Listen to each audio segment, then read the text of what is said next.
بسم اللہ الرحمن الرحیم۔ ضروری نہیں کہ ہم سب کو پسند آئے، زندگی ایسی جیو کہ رب کو پسند آ جائے۔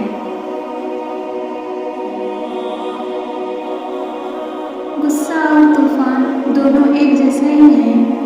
غصہ اور طوفان دونوں ایک جیسے ہی ہیں۔ ٹھنڈا ہونے کے بعد پتہ چلتا ہے کتنا نقصان ہوا ہے۔ مایوسی انہیں نہیں رلا سکتی جن کے لب پر الحمدللہ کا سبب ہوتا ہے۔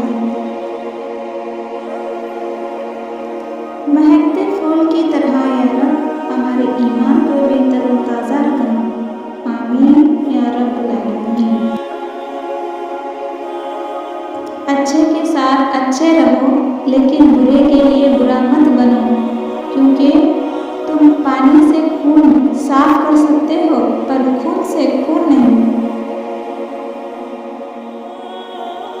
دوسرے کی کسی بھی برائی پہ بولنے سے پہلے یہ ضرور دیکھ لو کہیں وہ برائی تم میں بھی تو نہیں۔ کسی کو دھوکہ مت دو اور نہ ہی جھوٹ بولو، کیونکہ تم ایمان والے ہو۔ زندگی میں سکون اپنی مرضی پوری کرنے سے نہیں، اللہ کی مرضی پوری کرنے سے آئے گا۔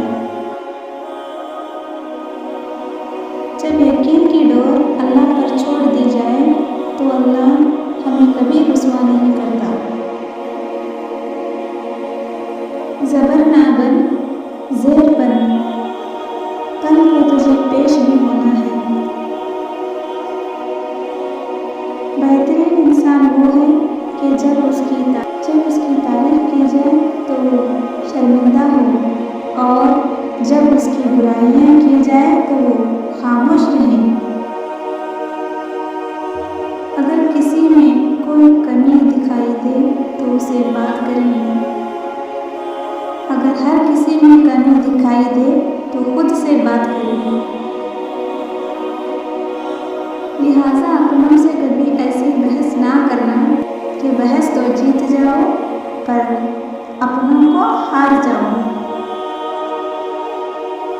جو تمہاری غیبت کرتا ہے وہ تمہیں فائدہ پہنچاتا ہے، کیونکہ جب وہ تمہاری غیبت کرتا ہے اس کے تمام اچھے اعمال تمہارے نامہ اعمال میں درج کر دیے جاتے ہیں۔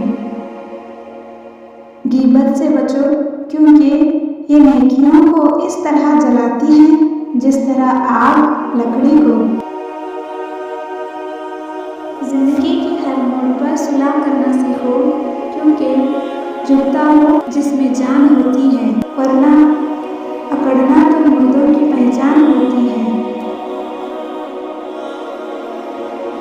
بات محنت کی ہوتی ہے ورنہ قسمت تو سب کی اچھی ہوتی ہے، الحمدللہ۔